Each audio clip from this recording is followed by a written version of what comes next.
যে কোনো অনুষ্ঠানে ছোটোখাটো জুয়েলারি পরতে আমরা সবাই ভালোবাসি।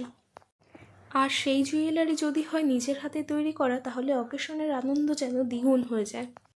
আমার মতো তোমরা অনেকেই আছো যারা ছোটোখাটো জিনিস পরতে খুবই পছন্দ করো।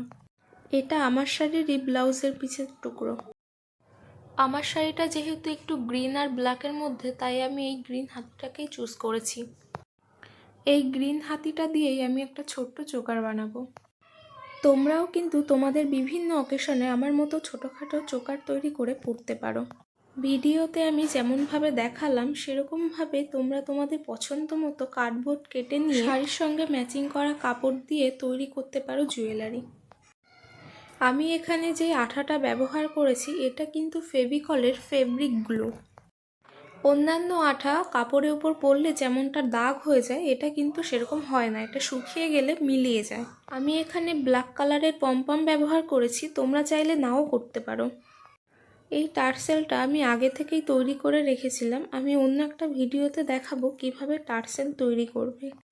আমি শাড়ির সঙ্গে ম্যাচিং করে কালো আর সবুজ কালারের কটন বল ব্যবহার করেছি।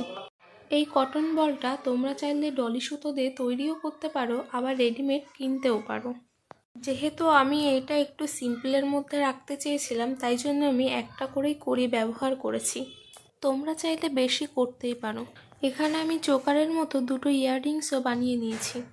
আমার এই সিম্পলের মধ্যে চোকারটা তোমাদের কেমন লাগলো, আর ভবিষ্যতে তোমরা কী ধরনের ভিডিও দেখতে চাও প্লিজ কমেন্ট করে জানিও। প্রত্যেকটা কাজের সৌন্দর্যের জন্য ফিনিশিং কিন্তু একটা বড় জায়গা দখল করে থাকে।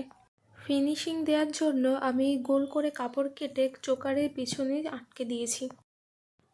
লাইক করা কিন্তু আমাদের পরিবারের প্রত্যেকটা মেম্বারেরই কর্তব্য। আমাদের পরিবারে তুমি যদি নতুন হয়ে থাকো তাহলে সাবস্ক্রাইব করে আমাদের পরিবারে জয়েন্ট হওয়ার আমন্ত্রণ রইল।